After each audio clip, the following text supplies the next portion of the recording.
नमस्कार स्टूडेंट्स। जैसा कि लास्ट वीडियो आपका हाई स्कूल का इंग्लिश का हमने पढ़ाया था। पार्ट 1 आप देखिए अगर आप देखना चाहते हैं। प्रोज का था द इंचेंटेड पुल, जिसे लास्ट वीडियो में मैंने अबाउट द अथर, जो श्री सी राज गोपालचारी जो इसके राइटर हैं, उनके बारे में उसमें बताया गया था डिटेल में। तो वो एक पैराग्राफ पढ़ाया गया था। अगर उसको आपने नहीं देखा है तो सबसे पहले पार्ट 1 जा कर के देखिए, उसके बाद इस पार्ट 2 को देखिए, तब आपको अबाउट द लेसन पढ़ाने जाना है, वो आपको समझ में आएगा। तो अबाउट द ऑथर में उनके बारे में बताया था। अबाउट द लेसन में लेसन के बारे में बताने जाना है कि इस पूरे जो द इंचेंटेड पुल है, जो चैप्टर हमारा चैप्टर नंबर 1 है, इसमें क्या है। अबाउट द लेसन में ये बताया जाएगा कि इसमें एक्चुअली है क्या। ये पूरी कहानी का एक समरी थोड़ा सा बताया जाएगा कि ये किस बारे में है ये कहानी। तो आज हम थोड़ा सा तरीका बदल रहे हैं। हम आपको फेस दिखाने के बजाय बुक को दिखाएंगे सीधे। बुक में मतलब line to line, para to para आपको दिखाएंगे, तो वो आपके लिए भी ज़्यादा ईजी पड़ेगा। तो अभी हम शुरू करेंगे और आपसे ठीक वही चीज़ एक बार फिर से कहना चाहेंगे कि एक कॉपी लेकर बैठिए। अगर आपको कोई नया वर्ड मिल रहा है तो उसको नोट कर लीजिए, और आपका वर्ड पावर इससे मजबूत होगा, क्योंकि किसी भी लैंग्वेज को सीखने के लिए वर्ड पावर मजबूत होना चाहिए। और दूसरी चीज़ और कि हम इस पेज का, ये जो पेज आपको दिखाने जा रहे हैं अभी स्क्रीन पे दिखाएंगे, इसका हम एक स्कैन कॉपी नीचे डिस्क्रिप्शन, यहाँ ये राइट साइड में यहाँ एक कुछ दिख रहा होगा एरो जैसा, उस पर क्लिक करेंगे तो नीचे आपको मिलेगा डिस्क्रिप्शन। डिस्क्रिप्शन में आपको एक लिंक दिया होगा, ड्राइव का लिंक होगा, उस पर क्लिक करेंगे तो इस पेज का पूरा एक स्कैन कॉपी आपको मिल जाएगा। अगर आपके पास अभी लॉकडाउन में बुक अवेलेबल नहीं है तो आप उसके थ्रू भी गो थ्रू कर सकते हैं। तो शुरू करते हैं अबाउट द लेसन। तो हम यहाँ शुरू करना चाहेंगे। देखिए ये है आपका सेक्शन ए, प्रोज इंचेंटेड पुल, जिसमें अबाउट द ऑथर मैंने पढ़ा दिया था। आप अगर इसे पढ़ना चाह रहे हैं तो आप लास्ट पार्ट देख सकते हैं इसी चैनल पे, पार्ट 1 देख सकते हैं। अब हम आगे बढ़ते हैं पार्ट 2 जो है about the lesson. About the lesson यानी अध्याय के बारे में। अबाउट मतलब बारे में, द लेसन मतलब अध्याय। लिखा है this lesson is an extract from the Mahabharata. This मतलब यह, लेसन मतलब अध्याय, इज मतलब है, एन मतलब एक, एक्सट्रैक्ट यानी निष्कासित, यानी कोई चीज़ ढेर सारी मात्रा में उपलब्ध हो तो उसमें से थोड़ा सा निकालने को बोलते हैं एक्सट्रैक्ट। एक्सट्रैक्ट फ्रॉम मतलब से, द महाभारत यानी महाभारत। महाभारत के बारे में आप लोग अच्छे से जान रहे होंगे कि महाभारत भारतवर्ष की एक बहुत पुरानी कहानी है और बहुत ही महान कहानी है। तो उसी महाभारत की कहानी में से ये जो लेसन है, ये थोड़ा सा पार्ट जो है निष्कासित किया गया है, उसी में से निकाला गया है। और आगे लिखा हुआ है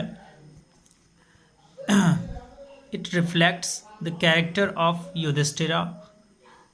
ठीक है, इट रिफ्लेक्ट्स, देखिए फिर से, it reflects the character of Yudhishthira. It मतलब यह, रिफ्लेक्ट्स प्रदर्शित करता है, द कैरेक्टर यानी चरित्र, ऑफ युधिष्ठिरा युधिष्ठिर का। दिस इट रिफ्लेक्ट्स, इट माने यह रिफ्लेक्ट करता है, द कैरेक्टर यानी चरित्र को, ऑफ युधिष्ठिरा, यह युधिष्ठिर के चरित्र को प्रदर्शित करता है। ठीक है, आगे बढ़ते हैं। द, ये लिखा है यहाँ पे युधिष्ठिरा के आगे कामा लगा के लिखा हुआ है। देखिए द यानी युधिष्ठिर के बारे में ये बता रहा है, द धर्मराज, युधिष्ठिर को ही धर्मराज कहा जाता था, इसीलिए युधिष्ठिर के आगे कामा लगा के यहाँ पहले द लिखा है, द, और उसके बाद लिखा है धर्मराज, मतलब उन्हीं को धर्मराज कहा जाता था। हिज पेशेंस, हिज मतलब उनका, पेशेंस मतलब धैर्य, उनके अंदर पेशेंस बहुत ज़्यादा था। पांचों भाइयों में अलग अलग गुण थे, उनमें से युधिष्ठिर सबसे बड़े थे। उनका गुण ये था कि उनके अंदर बहुत ज़्यादा पेशेंस था। पेशेंस मतलब धैर्य। पेशेंस के आगे लिखा है kindness, love for his brothers, देख सकते हैं, love for his brothers and intelligence, मतलब उनका धैर्य, काइंडनेस दयालुता, लव प्रेम जो है, फॉर हिज ब्रदर्स उनके भाइयों के लिए, फॉर मतलब के, हिज मतलब उनके, ब्रदर्स मतलब भाइयों के लिए, एंड मतलब और, इंटेलिजेंस यानी बुद्धिमत्ता।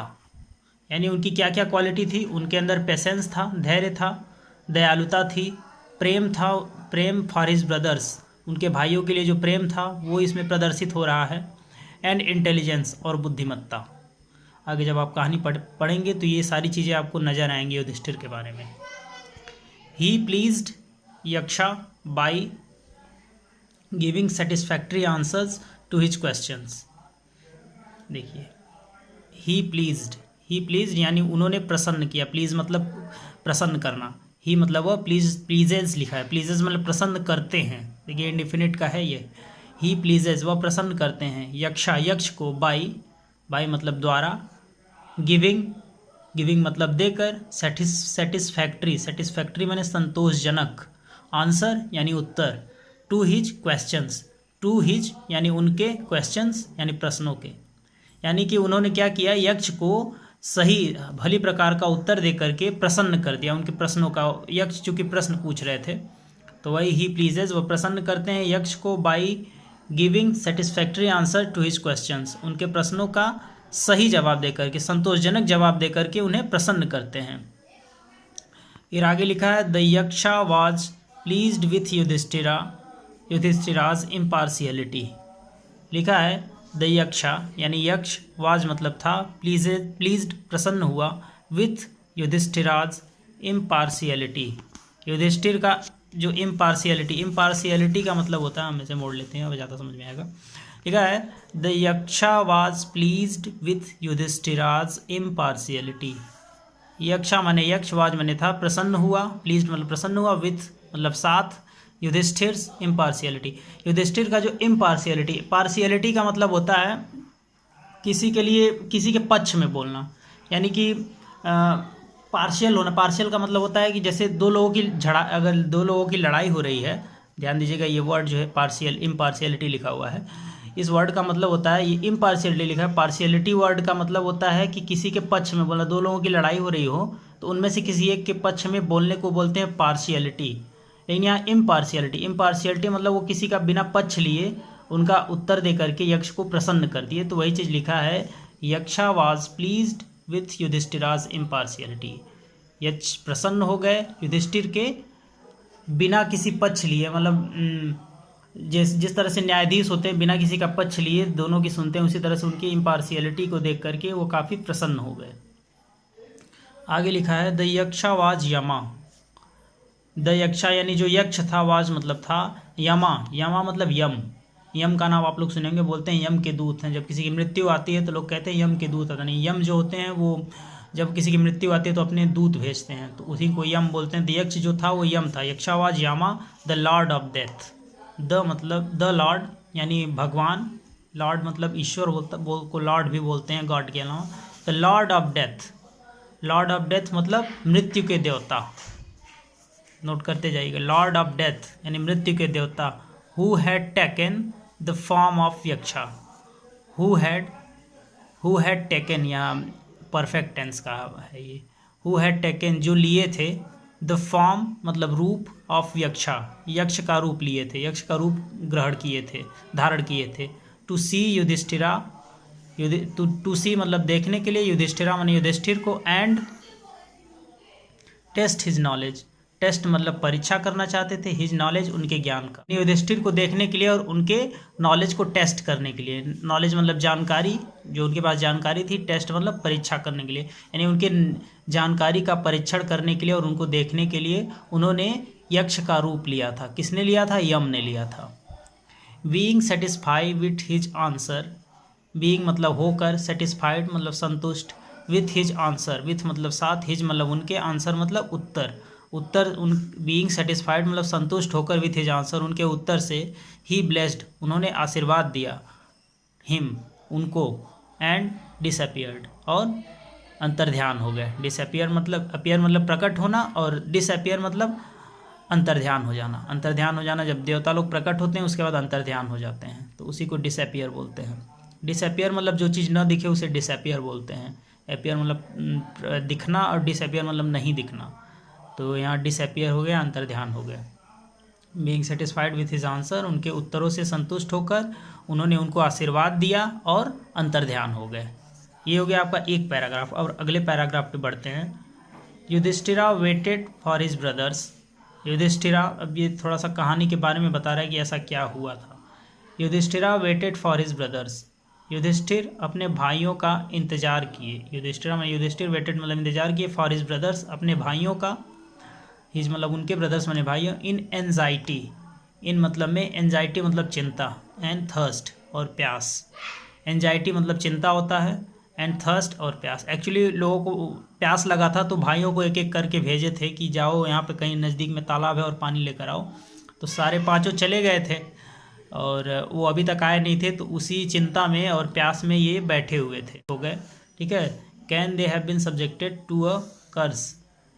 कैन मतलब ये कैन पहले आ गया, यानी ये क्वेश्चन वर्ड हो गया। ये मतलब अपने आप से प्रश्न पूछ रहे हैं कि क्या वो can they have been subjected to a curse, क्या वो किसी श्राप से प्रभावित हो गए। और मतलब अथवा, और आर दे। अब देखिए आर के बाद फिर आर लगा दिया गया है। आर अगर आर मतलब कोई भी हेल्पिंग वर्ब पहले आता है तो वो समझ लीजिए क्या होता है, आप लोगों ने पढ़ा होगा कि इंट्रोगेटिव यानी प्रश्नवाचक चीज़ है। ये पूछ रहे हैं कि are they still wandering about the forest. ठीक है, फिर वो प्रश्न पूछ रहे हैं और मतलब अथवा, क्या वे आर दे स्टिल अभी तक वॉन्डरिंग मतलब घूम रहे हैं, about in the forest.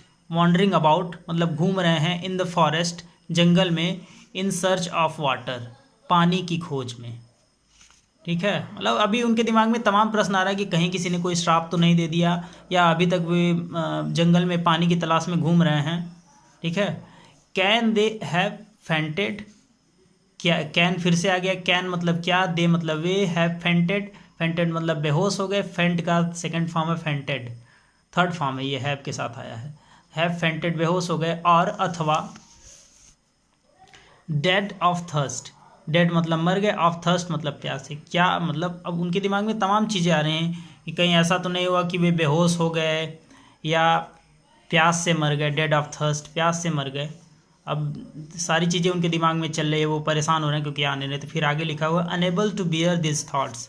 Enable मतलब अयोग्य हो रहे हैं, अयोग्य पा रहे हैं अपने आप को। अनेबल टू बियर, बियर मतलब होता है ढोना, मतलब किसी चीज़ को लेकर के, जैसे थॉट्स हमारे दिमाग में आते हैं ना विचार, तो विचारों को लेकर ढोलना। तो अनेबल टू बियर यानी अयोग्य पा रहे थे खुद को, बियर मतलब ढोने के लिए, दिस थॉट्स इन विचारों को, इन विचारों को अपने दिमाग में रखने या ढोने के लिए अपने आप को अयोग्य पा रहे थे। And driven by the overpowering thirst. Driven by और मतलब ये जो इनको प्यास लगी थी उससे भी ये प्रभावित हो रहे थे, बहुत परेशान हो रहे थे। Driven by overpowering thirst, और व्याकुल हो रहे थे। Driven by overpowering thirst यानी ओवर पावरिंग मतलब बहुत ज़्यादा, अत्यंत ज़्यादा प्यास के साथ क्या हो रहे थे, व्याकुल हो रहे थे। या ड्रिवन बाई मतलब उस स्थिति में थे। ड्रिवन, ड्राइव शब्द से ड्रिवन यहाँ पे यूज किया गया। ड्रिवन बाई थर्स्ट मतलब प्यास से व्याकुल होना। ठीक है, he gave up. He gave up मतलब उन्होंने छोड़ दिया। गिव अप करना मतलब, गिव अप का ये सेकंड फॉर्म है गेव अप।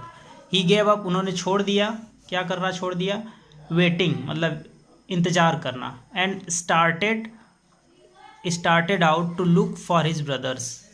एंड मतलब और स्टार्टेड आउट प्रारंभ कर दिया क्या, to look for his brothers मतलब अपने भाइयों को ढूंढने के लिए। लुक किसी चीज़ का लुक आफ्टर करना मतलब देखभाल होता है। ये सी ऑफ, ये तमाम वर्ड होते हैं ना, तो उसी तरह से लुक फॉर मतलब खोजने की बात हो रही है यहाँ पे। लुक फॉर हिज ब्रदर्स अपने भाइयों को खोजने का काम फिर शुरू कर दिए उन्होंने, मतलब इंतज़ार करना बंद किए, देखो वेटिंग बंद किए और स्टार्ट कर दिए अपने भाइयों को खोजने के लिए। Look for his brothers and the pool hoping that he might find them, यानी अपने भाइयों को और क्या, पुल मतलब उस तालाब को, वो जो जहाँ पे वो लोग बेहोश हुए थे, उस पुल को और अपने भाइयों को खोजने का काम प्रारंभ कर दिए। होपिंग मतलब आशा रखते हुए, दैट मतलब कि ही माइट फाइंड देम कि वो उन्हें पा सकते हैं। माइट, अभी माइट शब्द का यहाँ पे प्रयोग किया कि मतलब संभावना है, जरूरी नहीं कि मिल ही जाएंगे वो, मतलब उन्हें ऐसा उम्मीद था कि अब हमें क्या करना चाहिए, इंतज़ार नहीं करना चाहिए और अपने भाइयों को और तालाब को खोजना शुरू करना चाहिए, इस उम्मीद में कि वो उन्हें पा सकते हैं। ही माइट फाइंड देम, उन्हें पा सकते हैं। तो ये आज हमने ये दो पैराग्राफ हमने पढ़ा है, क्योंकि बहुत लंबा पढ़ाने का कोई मतलब नहीं, आपको समझ में नहीं आएगा। तो ये 2 पैराग्राफ हम पढ़ाए हैं और आगे का पैराग्राफ अगली वीडियो में पढ़ाएंगे। तो अगर आपको कोई कन्फ्यूजन हो, कोई चीज़ लाइन इसमें समझ में ना आई हो, तो आप नीचे कमेंट बॉक्स में लिख सकते हैं। नीचे आप जब राइट साइड में जाएंगे तो नीचे एक डिस्क्रिप्शन होता है, डिस्क्रिप्शन में आप इसका, इस पेज का पूरा स्कैन कॉपी आपको हम अवेलेबल करा देंगे। पिछली वीडियो में भी स्कैन कॉपी मिला होगा, इस वीडियो में भी हम वो स्कैन कॉपी लगा देंगे, इससे आपको आसानी होगी पढ़ने में। अगर आपके पास बुक नहीं, अगर आपके पास बुक है तो बहुत अच्छी बात है, आप डायरेक्ट बुक से पढ़ सकते हैं।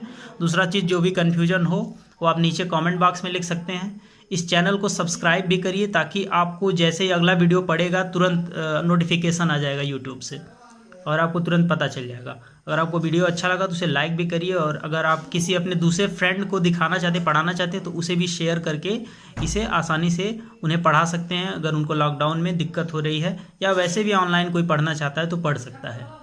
तो ये सेकंड पार्ट था, और सेकंड पार्ट अगर आप ये देख रहे हैं इस वीडियो को, अगर फर्स्ट नहीं पढ़े तो पहले फर्स्ट पार्ट जाके देखिए, उसके बाद सेकंड पार्ट को देखिए, और बाकी आगे आपको अगला पार्ट जो है इसका, जो इसके आगे के पैराग्राफ हैं वो अगली वीडियो में हम अपलोड करेंगे, आपके लिए आसानी होगी।